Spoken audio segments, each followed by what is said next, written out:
So in this video I want to talk to you about the rent-to-rent strategy and try and explain how you can generate money off a property that you don't actually own.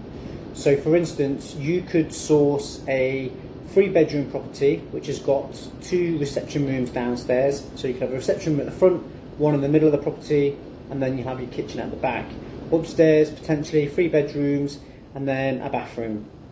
So in that instance what you would do is take that 3-bedroom property and turn it into a 4-bedroom property by turning one of the reception rooms downstairs into a 4th bedroom.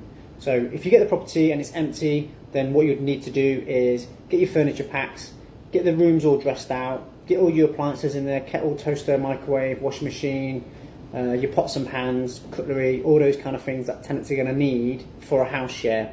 So once you get that property, let's say for instance you find a 3-bedroom property like that for £700 a month, you lease it off the owner and then you re-rent the bedrooms on an individual basis, all inclusive of bills. So for instance, if you could get four bedrooms at £500 a month, that's £2,000 a month in cash flow. Of that £2,000 a month, you would need to pay the rent to the owner at £700, and that leaves you with £1,300 a month. Of that £1,300 a month, you're going to have to pay the bills because you'll be responsible for the bills in an all-inclusive house share. So say for instance that's £500 a month in the bills, then that leaves you with £800 a month gross profit. Obviously if you've got to manage an agent or whatever else, I'm just using this as an example just to show you how the theory works behind it or the strategy works. So you'll be left with £800 a month, technically profit if you manage it yourself. That in a nutshell is how the rent-to-rent strategy works. Obviously it's finding the properties that have got the right layouts and those landlords or agents that are happy for you to lease their house off them and then rent it out by the room. There's advantages and disadvantages to the landlord.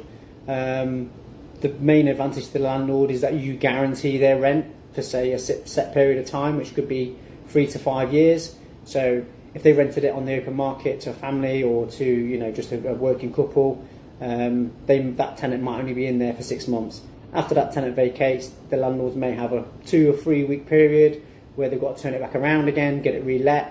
Obviously with that they've got to pay relet fees, cleaning fees, and then they're going to have a bit of a void period as well. Whereas if you lease it off the landlord long term, they've got guaranteed rent for 3 to 5 years.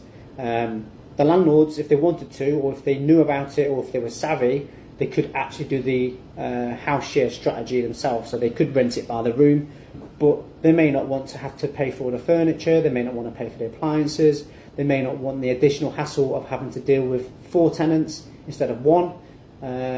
So there's pros and cons for the landlords.